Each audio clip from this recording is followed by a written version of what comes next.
Hello, my name is Dennis, and I finally finished Ariel Bissett's Ending Big Book Fear challenge. It was around last year when I made a little video and decided to start the challenge, and I lied to everyone, including myself, telling y'all that I would finish it by the end of the year.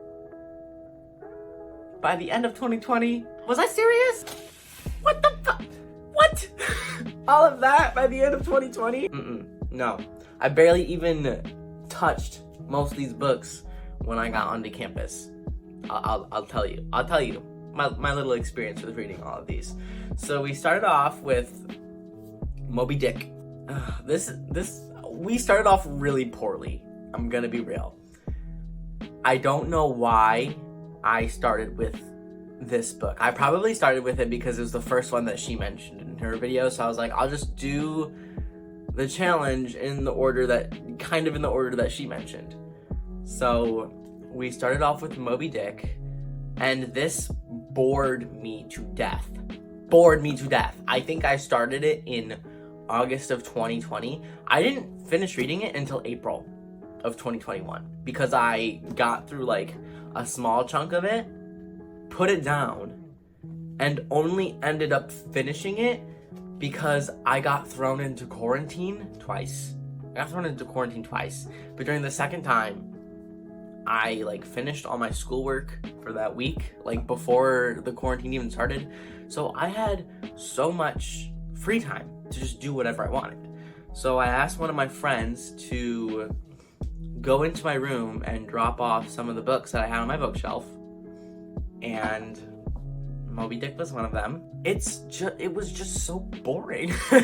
It was so boring, and the only way that I could get myself to finish it was with the audiobook, so that my eyes weren't the one reading the book. And as the audiobook was going, you might have tuned in to my Euro Truck Simulator 2 streams.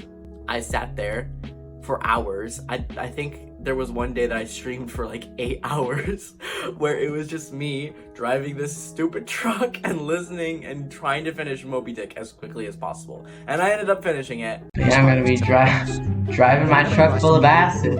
Everything is fine. Everything was not fine. I am barreling down this fucking ramp. Oh my god! Maybe imputed the circumstance that even in the best of worlds, you may now sometimes sail for weeks and months together without being greeted by a single spout. And then be suddenly saluted by what sometimes seems thousands and thousands. Moored on both bows, at a distance of some 2 or 3 miles, and forming a great semicircle, embracing one half of the level horizon, a continuous chain of whale jets were up-playing and sparkling in the noonday air.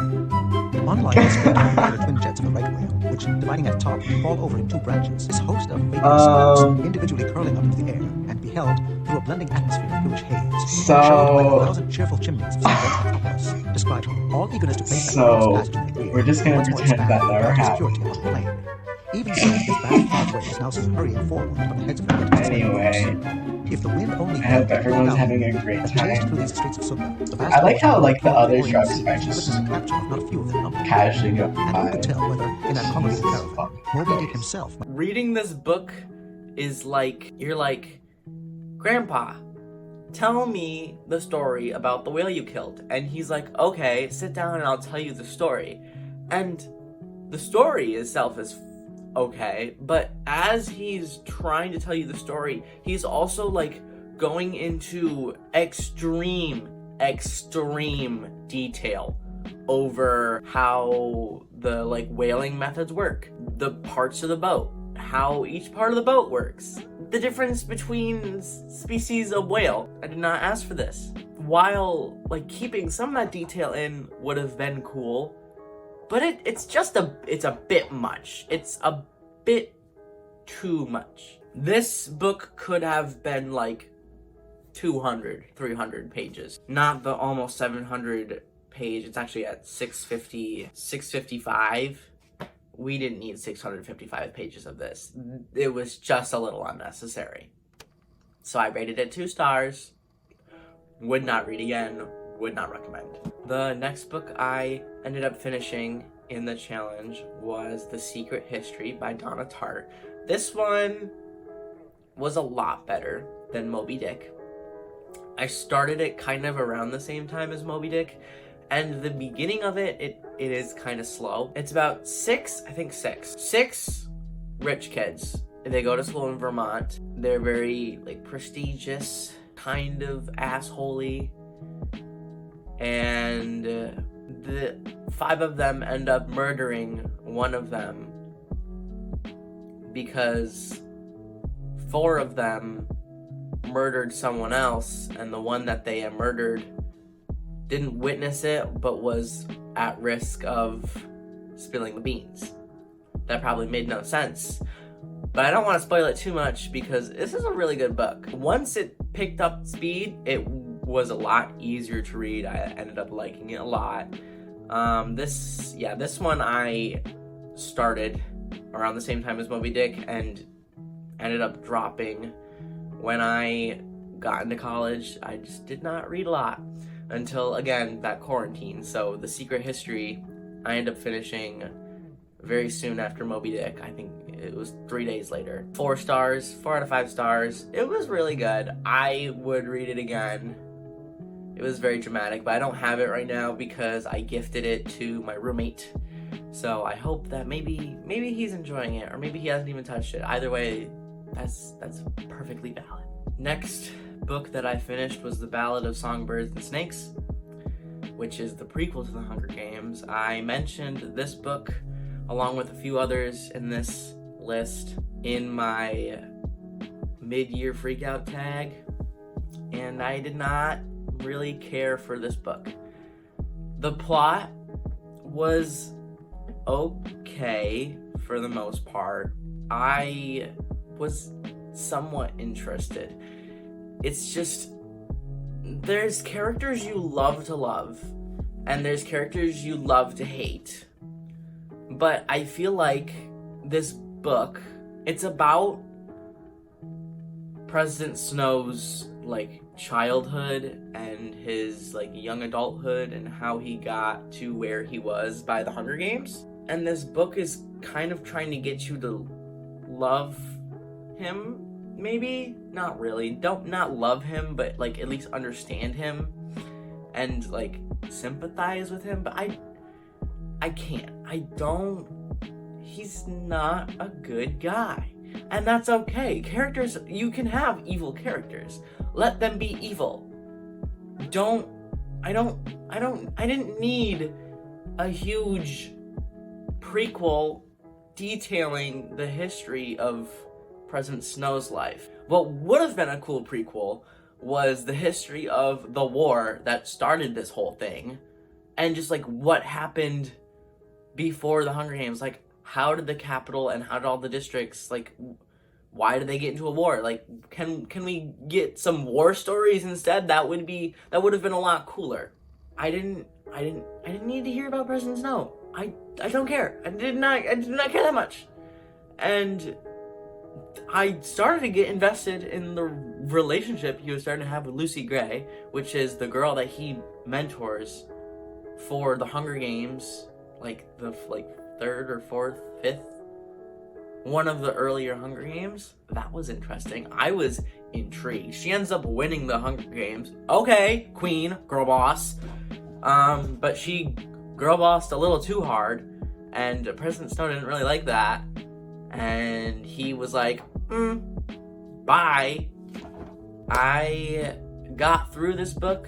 I read some of it, but the audiobook, again, carried me through. I finished it in May, so thank God. The next book that I ended up finishing, oh my God, you already know what it is! Crime and Punishment! I love this book! I love this book. I love this book. I love Crime and Punishment. Oh, love this book. This book is about this guy committing murder in like the first 100 pages, and then you read about how he goes fucking bonkers the rest of the book. He is convinced that no one will figure out that it's him, but the police commissioner or whoever is investigating, the detective, he like basically knew from the start that it was him that commit murder, the police detective was just waiting for the murderer to like fess up. And there's also this romance that he has with a girl named Sonia.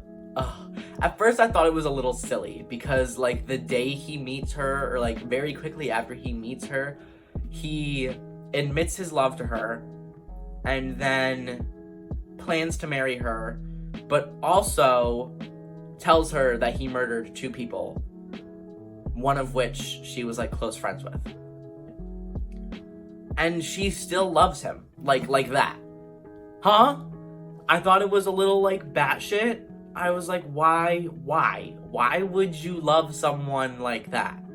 But I don't know, it was kind of romantic at the end, like just seeing their bond and the way that they love each other. It's just the epilogue, I almost cried at the end. It was just so cute.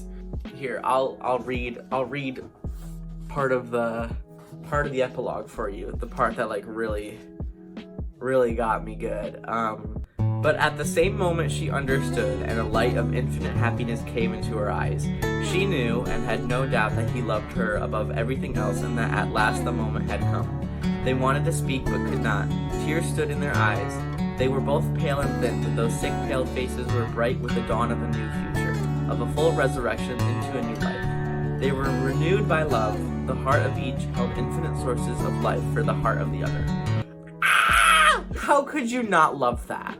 That was cute. I liked that a lot. After Crime and Punishment, I read Dune. It was okay. It's a sci-fi. I don't read a lot of sci-fi, but it was a pretty good book. I am going to go see the movie that's going to come out October 22nd, I think it is. I'm very excited to see Zendaya, Timothée Chalamet. Okay. The other book that absolutely slapped in this book challenge was the longest book of this challenge. 1Q84 by Haruki Murakami. Oh my god. It looks super long. It's over 1,000 pages long, but I blew through this so quickly. At least in my opinion. Once it got going, and I did not want to put it down. It's so jam-packed. There's a lot to get into with this book. I can't even begin to explain it. And normally I don't particularly fall in love with characters, but I love these characters. No, I do. Like, I would die for these characters. When I read it, I could picture this being a great anime. I don't watch a lot of anime, but if this was adapted into an anime, I would watch that. I would watch that shit so much. I would consume this as an anime because I consumed this book. I went to North Carolina for a week in August, and it's a 14-hour car ride. I got through probably like 400 pages of this book in that car ride on the way there, and I finished it while I was there. I love this book. You should read this book. 5 stars. 5 stars. I would give it 6 out of 5 stars if I could on Goodreads. I love this book. And finally, the last book in this challenge was Frida, a biography of Frida Kahlo. It's like 600 pages long, and it was okay. I started reading it while I was in North Carolina as well. I spent a lot of time sitting outside with the 10 cats that my aunt has and just reading the biography of this painter's life, which I did not know was as tragic as that. She went through it. Damn, bitch. What I really liked about this book was it, with all of the paintings and photographs, like they're referenced throughout the story so that you can like look at them as Hayden Herrera tells the story of Frida Kahlo. So you can see what she's talking about right here. And they also have color pictures. I don't normally read biographies, so it was kind of new for me. I ended up gifting the book to my mom. I think she'll like it because she really likes Frida Kahlo. 3 stars. This challenge was very new to me. I don't tend to read very thick books like that, like 1,000 pages. If I saw 1Q84 and like wasn't challenged to read it, I would not have picked it up. That shit's huge. But now I feel like I don't feel as intimidated by the thickness of books. Once I get down and get really into reading the book, it goes by very quickly. Like Crime and Punishment, I blew through it. 1Q84, I blew through it. So once I get into it and motivated to read it, like they're good books, and it doesn't feel like a freaking mountain to climb. So I think I succeeded in this challenge. If you participated in this challenge or read any of the books that I read for this challenge, leave a comment, tell me how it went, how you liked the books, what other huge books I should read. I want to know. Let me know. And make sure you subscribe to get even more booktube content from your favorite booktuber. That's all I gotta say. Goodbye.